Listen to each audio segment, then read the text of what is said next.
yaitu memulai rencana untuk melanjutkan perawatan obstetri. Biasanya pada kunjungan pertama kehamilan, kita di sini akan melakukan anamnesa tersebut, istilah lainnya wawancara ya. Jadi nanti kita akan menanyakan kepada pasien biodatanya, kemudian tulang utama, kemudian riwayat penyakit keluarga, kemudian juga riwayat menstruasi, riwayat psikososial, semuanya yang berhubungan dengan apa yang perlu diperoleh oleh ibu hamil. Nah, di terakhir nanti kita akan memberikan intervensi atau kira-kira perawatan apa yang bisa diberikan pada ibu hamil tersebut. Dan yang keempat yaitu memastikan keselamatan dan kesehatan kehamilan baik ibu dan bayi. Nah, hari ini untuk kesehatan kehamilan kita bisa memantau bahwasanya pada ibu hamil diwajibkan untuk kunjungan kepada tenaga kesehatan itu sebanyak 6 kali kunjungan. Nanti akan ketahuan dari situ kondisi ibunya bisa terdeteksi, kemudian juga kondisi bayi juga bisa terdeteksi. Serta poin terakhir adalah merumuskan daftar faktor risiko. Kira-kira mana saja ibu hamil yang tergolong pada faktor risiko ringan, faktor risiko berat, atau tidak ada risiko. Kalau kita misalnya ibu hamilnya dengan faktor risiko, nanti itu akan berbeda penanganannya. Misalnya faktor risiko sedang, ini perlu nggak ditolong oleh dokter atau ditolong di tempat pelayanan yang lebih memadai. Nah, nanti akan berpengaruh di situ. Ada skornya, ada perhitungannya menurut skor pencapaian ini sebenarnya. Oke, selanjutnya di sini ada komponen perawatan antenatal. Perawatan antenatal awal atau kunjungan pertama. Nah, seperti yang dijelaskan tadi ya. Jadi ada anamnesa lengkap, head to toe juga nanti ada, pemeriksaan rutin juga ada. Pemeriksaan rutin ini selain pemeriksaan head to toe dari kepala sampai kaki, juga ada pemeriksaan laboratorium yang menunjang. Serta yang terakhir adalah penilaian faktor resiko dari ibunya sendiri. Misal yang masuk dengan faktor resiko ya. Jadi ibu hamil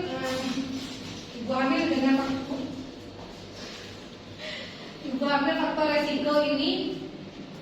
Jadi misalnya satu, usia ibunya ini lebih dari 35 tahun atau kurang dari 20. Ini faktor resiko. Kemudian juga ada ibu hamil yang kelainan letak misalnya, adanya sungsang atau lintang. Nah, itu juga masuk faktor resiko. Kira-kira menurut kalian faktor resiko pada ibu hamil apa aja selain dua yang di atas? Selain usianya terlalu muda atau usia ibunya terlalu tua, kira-kira apa lagi yang bisa menyebabkan ini bisa terjadi resiko pada ibu hamil? Darahnya tinggi. Tekanan darah ya, itu juga bisa punya riwayat tekanan darah tinggi ya. Itu juga masuk faktor risiko. Yang lain? Ada lagi? Apa kira-kira? Oh, ini ibu hamilnya beresiko ini. Dilihat dari apa lagi kira-kira? Jadi ada hipertensi. Kemudian kalau hipertensi biasanya pada ibu hamil dikatakan resiko itu ketika disertai ini ya. Mungkin kalian sering lihat ibu hamil itu bengkak ya, di kaki ada pembengkakan. Mungkin dia juga karena sering terlalu capek kerja, akhirnya banyak berdirinya, bengkak pada kakinya. Nah, itu juga beresiko. Ibu hamil yang bengkak, ibu hamil dengan diabetes itu juga bermasalah. Ibu hamil yang sering perdarahan sebelum waktunya lahiran, nah itu juga masuk di faktor resiko. Kalau misalkan ibu hamilnya berat badan juga masuk kategori faktor risiko. Oke, selanjutnya di sini ada perawatan antenatal selanjutnya. Nah, jika pada kunjungan pertama ditemukan faktor risiko dari anamnesa, dari wawancara kita kepada pasien dan ditemukan juga dari hasil pemeriksaan, misalnya tadi kayak yang dikasih contoh sama temennya ya. Jadi ibunya tekanan darahnya tinggi nih. Kemudian dari hasil laboratorium protein urinnya ternyata positif 2 gitu misalnya. Nah, ini maka dia akan melakukan evaluasi di depannya selama kunjungan berikutnya, adakah penurunan atau masih tetap atau malah makin jadi. Nah, kalau udah makin jadi nanti baru kita konsultasikan ke dokter spesialis kandungan. Jadi jangan ini ya, jangan kita biarkan begitu aja karena pencegahan di awal itu sangat penting bagi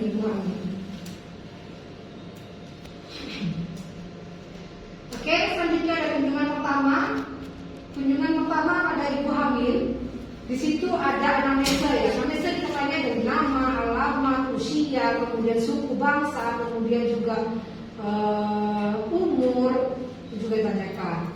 Keluhan. Biasanya ibu hamil sering mengalami sering kencing, mual muntah, nah itu ditanyakan. Sejak kapan? Kira-kira mengganggu aktivitas enggak sampai nggak bisa tidur atau gimana? Kemudian riwayat menstruasi juga ditanyakan. Mens terakhirnya kapan Bu? Nanti bisa ketahuan dari hitungan mens terakhir. Kita akan bisa mengetahui pasien itu ini nanti perkiraan akhirnya kapan. Nah makanya kalau kalian nanti menstruasi ya, itu diingat-ingat, beli kalender, itu dicatat di kalender. Oh ini hari pertama saya lagi mens Bu, hari kedua lagi mens, ditandai sendiri.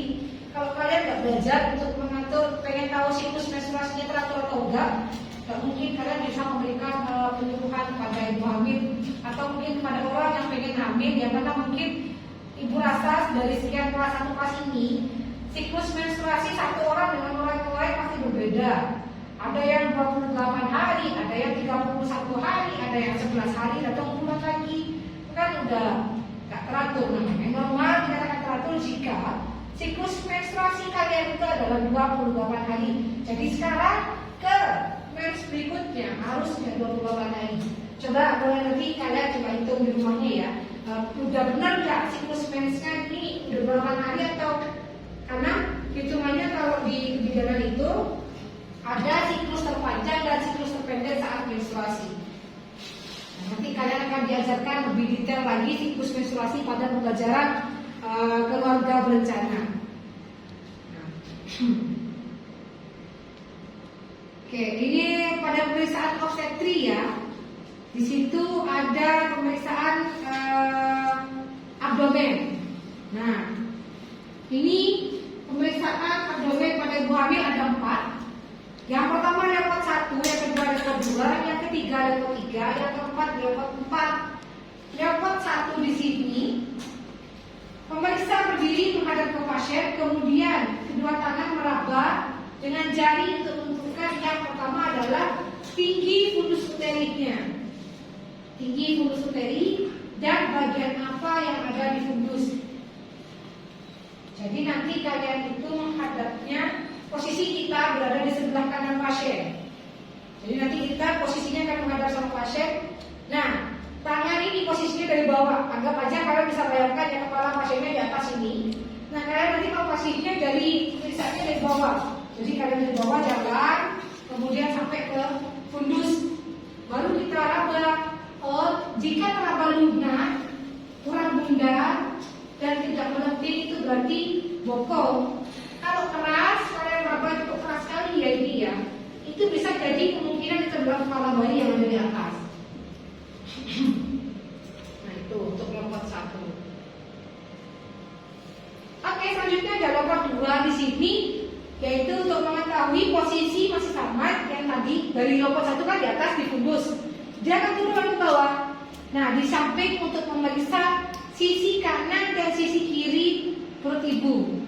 Kalau di sisi kanan teraba tahanan memanjang seperti papan, itu berarti punggung dari janinnya ya. Tapi kalau misalnya kalian raba kok kayak teraba kecil, bagian kecil janin, berarti antara kaki, tangan di sebelah kiri. Nah, itu nanti cara biasanya. Jadi dari tadi 21 kan di atas, awalnya kan di bawah gini ya, jalan dua tangan bersamaan sampai di fundus ketahuan, oh ini teraba apa ini. Baru nanti setelah itu kita turun tangannya, turun pelan-pelan ke sisi kanan kirinya ibu. Yang satu buat nahan, satunya untuk menggerakkan, untuk meraba apa ini yang di sisi kanan perut ibu. Nah itu kalau level 2 untuk menentukan bagian sisi kanan dan sisi kiri perut ibu. Level 3 ini bisa menggunakan satu tangan saja, jadi dari perut kanan kiri tadi turun ke bawah. Tangannya berada di sifisis ya. Nah itu teraba apa ini? Kalau teraba keras, yang tadi keras, lunak, melenting, oh berarti kepala ini. Cuman yang perlu kita evaluasi itu, kalau masih bisa digoyang ya kepalanya itu berarti dia belum masuk kepada jalan lahir, belum masuk poros ya. Tapi kalau dia sudah nggak bisa digoyangkan, berarti dia sudah fokus di situ, sudah masuk di kepala ini, nggak bisa goyang, nggak bisa gerak lagi sudah. Nah, itu caranya untuk menentukan bayimu itu sudah masuk ke jalan lahir atau belum. Sudah waktunya untuk lahir atau belum dilihat dari posisi kepala itu. Nah, kalau posisi kepala bayinya belum masuk ke jalan lahir, berarti lompat 4 tidak perlu dilakukan. Kalau sudah masuk, maka lompat 4 akan diperiksa untuk mengetahui apakah sebagian besar atau sebagian kecil kepala bayi masuk ke dalam jalan lahir. Nah, itu. Sampai sini ada yang ditanyakan? Sudah? Ada yang ditanyakan? Kalau apa kalau ada yang ditanyakan? Itu garis-garis itu atau? Nah, ini kalau ini biasanya garis yang membujur ya, dari atas ke bawah itu namanya linea. Kalau berwarna hitam itu berarti linea nigra ya. Kalau kasus kayak gini ini kan agak hitam, ini warnanya kan gelap. Nah ini di belakang, soalnya ini sudah bukan anak pertama lagi, tapi anak kedua, ketiga. Kalau anak pertama biasanya giginya lebih samar, nggak terang kayak gini. Sama halnya pada ini ya. Mungkin kalian punya bude atau apa yang sudah habis ya. Coba kalian lihat di sebelah sininya ini. Sini ini kan pasti ada garis-garis ini. Kalau pada ibu hamil, ada yang gelap kayak gini warnanya, ada yang putih-putih warnanya. Maksudnya garisannya ya. Iya. Itu yang membedakan oh ini anak pertama, oh ini anak kedua, ketiga gitu. Dilihat dari warnanya. Kalau warnanya gelap berarti dia sudah anak kedua, atas 3, 4, 5. Tapi kalau masih putih itu berarti ada anak pertama. Oke. Nah, selanjutnya bunyi jantung janin ya, atau yang disebut dengan auskultasi. Nah, bunyi jantung janin di sini bisa terdengar pada minggu ke-20 atau usia kehamilan 4 bulan. Nah, lihat ya. Kalau dulu pakai alat yang namanya funendoskop, kita perhitungannya adalah hitungnya itu adalah 1 menit penuh ya. Jadi kalau memeriksa ini wajib hukumnya mahasiswa pakai jam tangan. Kalau pakai jam tangan kalian nggak bisa hitung di berapa bunyi jantung mereka. Kita hitungnya biasanya kalau dulu memang ada sistem cepatnya, hitungannya ini kan ada 60 detik kan ya. Kalau dulu hitung cepatnya di 60 detik, berarti kalian hitungnya dari sini dari 12 ke 3 ya. Ini kalau jam kan gini ya. 12 ke 3 ini kan 15 detik. Ya. Benar. 12 ke 3 ini 15 detik. Kalau 12 ke 12 ini 60 detik. Ya kan? Nah, jadi hitungannya kalau dulu sistem cepatnya 15 detik kalikan 4 sama dengan berapa? Kalau kalian dapatnya misalnya ini dapatnya 33. Jadi langsung aja 33 kali 4 berapa jumlahnya? Tuh. Kalau sekarang wajib hukumnya kalian menghitung 1 menit penuh. Jadi hitungannya 60 detik ya. Untuk mengetahui. Jadi kalau denyut jantung janin itu normalnya adalah sekitar 120 sampai 160 kali per menit. Ini masih dalam ambang batas normal. Gitu. Kalau di atas itu berarti ada gawat janin, perlu kalian konsultasikan ya. Nah, yang pakai metren ini adalah pengukuran tinggi fundus uteri. Kalau dari hitungan metren ini, itu bisa terdiagnosa atau bisa terkaji berat badan janinnya berapa, bisa dilihat dari hitungan metren. Tanpa harus kalian mengira-ngira. Ini usia kehamilannya sekian minggu, berarti bayinya sekian. Itu bisa kelihatan dari situ. Caranya adalah di situ FU sama dengan 155 TFU min E kalikan 155 ya rumusnya ya. Jadi nanti TFU-nya dalam hitungan sentimeter. Gitu.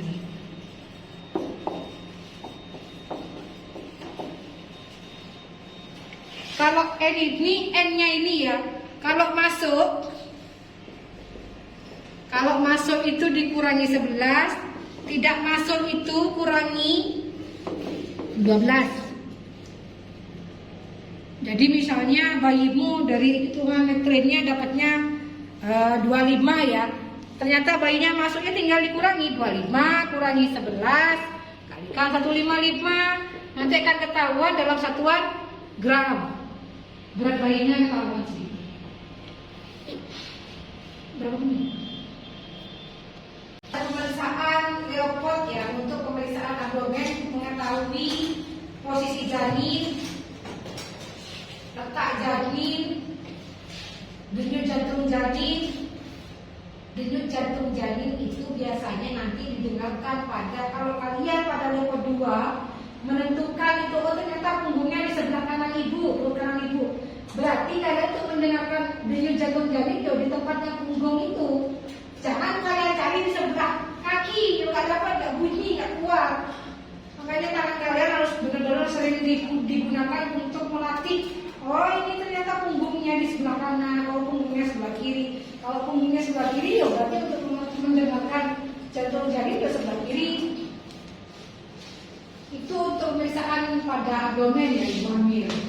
Untuk overall semuanya sama kayak pemeriksaan fisik pada umumnya yang kalian periksa ya, sama mungkin di KDPK ya, itu juga sama. Oke, pemeriksaan fisik umum itu meliputi yang pertama adalah tanda vital. Tanda vital ini meliputi apa saja? PTV pemeriksaannya apa aja? Pemeriksaan fisik? Belum. Pemeriksaan fisik itu tanda-tanda vital nanti kalian akan periksa yang namanya tensi, suhu, nadi, pernafasan. Nah, oke, kemudian juga ada pemeriksaan fisik lengkap dari kepala sampai kaki, dari ujung rambut sampai kakinya diperiksa juga ibu hamilnya. Status gizi ibu hamil diperiksa melalui lingkar lengan atas sebelah kiri ya. Kenapa bukan kanan bu? Coba kalian bandingkan lengan kanan kalian sama lengan kiri lebih besar mana? Pasti lebih besar lengan kanan karena lengan kanan lebih banyak digunakan untuk menggunakan aktivitas. Mulai sekarang angkat ember kanan anu kecuali kalian kidal ya, beda lagi. Kalau kidal masih kiri lebih besar. Makanya untuk mengetahui status gizi pada ibu hamil, kita akan bertanya pada ibu biasanya selama ibu melakukan aktivitas di rumah itu sering menggunakan tangan sebelah mana bu gitu, karena nanti yang tangan yang dominan tidak akan kita lakukan pemeriksaan. Nah, jadi nanti diukur pakai pitalila namanya dari acromio ke oscubitis ini, kemudian bagi dua. Normalnya pada ibu hamil adalah 23,5 cm ya. Tinggi dan berat badan. Tinggi ini juga berpengaruh pada ibu hamil. Kalau ibu hamilnya kurang dari 145 cm, itu nanti bisa menyebabkan kemacetan pada jalan lahir. Bayi besar bisa keluar operasi. Jadi buat ibu-ibu yang tingginya kurang dari 145 cm, tugas kalian adalah nanti untuk menjelaskan kepada ibu bahwa ibu juga punya faktor resiko ini karena tingginya kurang dari rata-rata. Harusnya di atas 145 ya. Berat badan sih tidak jadi acuan. Yang jadi acuan adalah status gizi ibu. Dilihat dari lingkar lengan atas saja. Mau ibunya gemuk, mau ibunya kurus, kalau ininya pas normal di atas 23,5 cm aman. Lihat.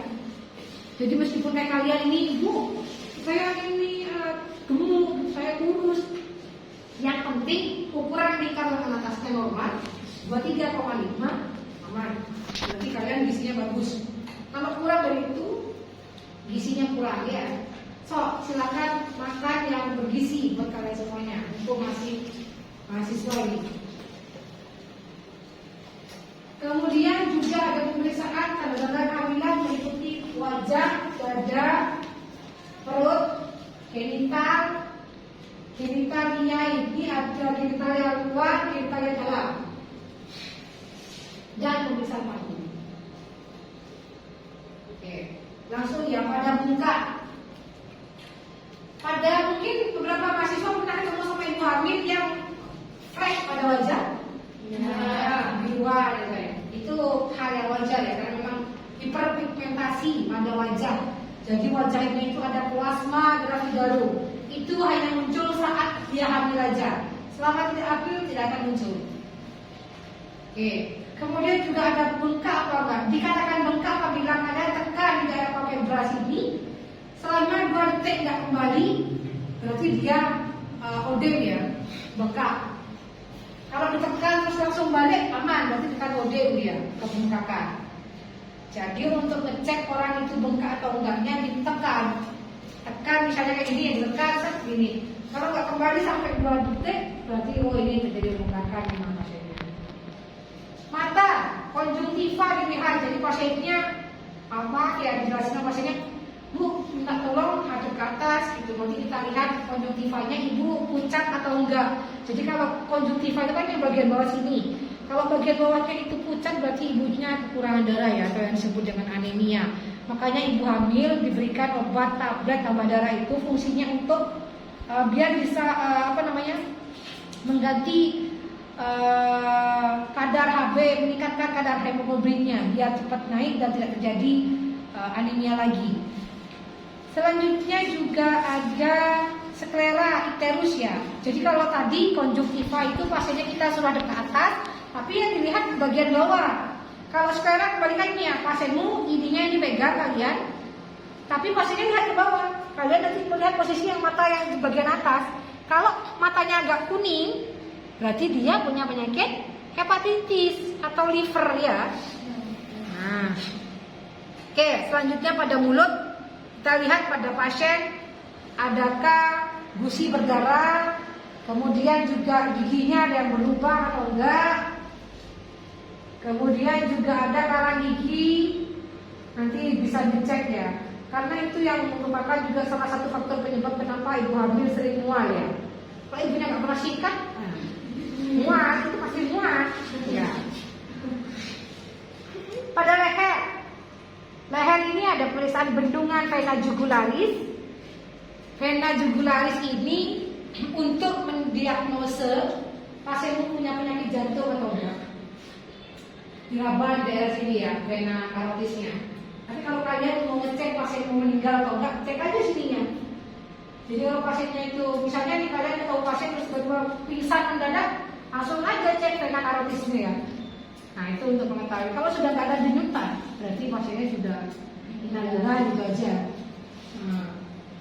Kemudian juga pembesaran kelenjar tiroid di depan. Jadi pasiennya kalian diraba, permisi ibu, coba untuk menelan gitu. Kalau ada massa naik turun, ada gerakan naik turun, tapi tidak nyeri, itu normal berarti ya. Jadi biasanya kadang ada yang susah bu buat menelan, nggak bisa ya. Nah ini berarti ada sesuatu ini, ada pembesaran di kelenjar tiroidnya. Katanya kalau orang sini mah gondok ya. Nah, tuh. Kemudian juga ada yang disebut dengan kelenjar limfe ya, kelenjar limfe. Kelenjar limfe itu di sini. Itu. Assalamualaikum warahmatullahi wabarakatuh. Saya melakukan pemasangan kateter. Yang ngebun-bun di Zeki. Mohon maaf Bapak. Saya akan melakukan pemasangan kateter atau pada area alat kelamin bapak. Setelah itu selanjutnya mencuci tangan. Sebelum itu sisihkan kedua lengan baju dan melepaskan semua perhiasan yang ada di tangan maupun di seperti cincin dan aloji atau gelang. Gosokkan kedua tangan, terliputkan kedua tangan, mengatuk dan mengunci, baik menggulung jari dan gosok-gosok ujung jari. Mohon maaf ya Bapak, didinginkan dulu Bapak.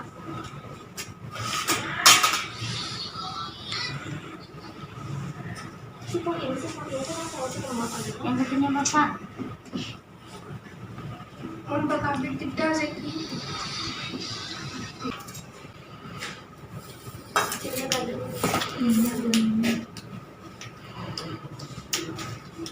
Tunggu dulu. Katanya diberikan sebulan.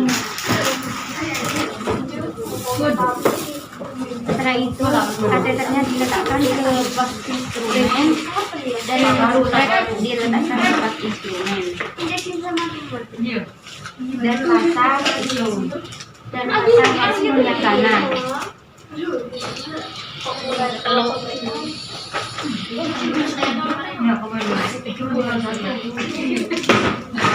Setelah itu memasangkan aquades spek kepada aquades.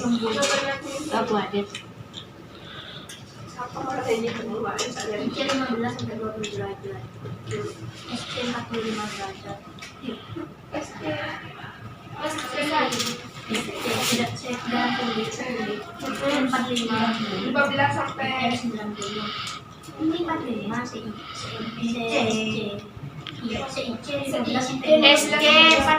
45 yang kiri.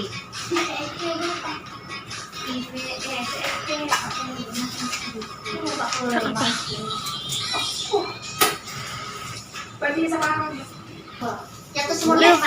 Setelah itu selanjutnya dipasang kepada bapak.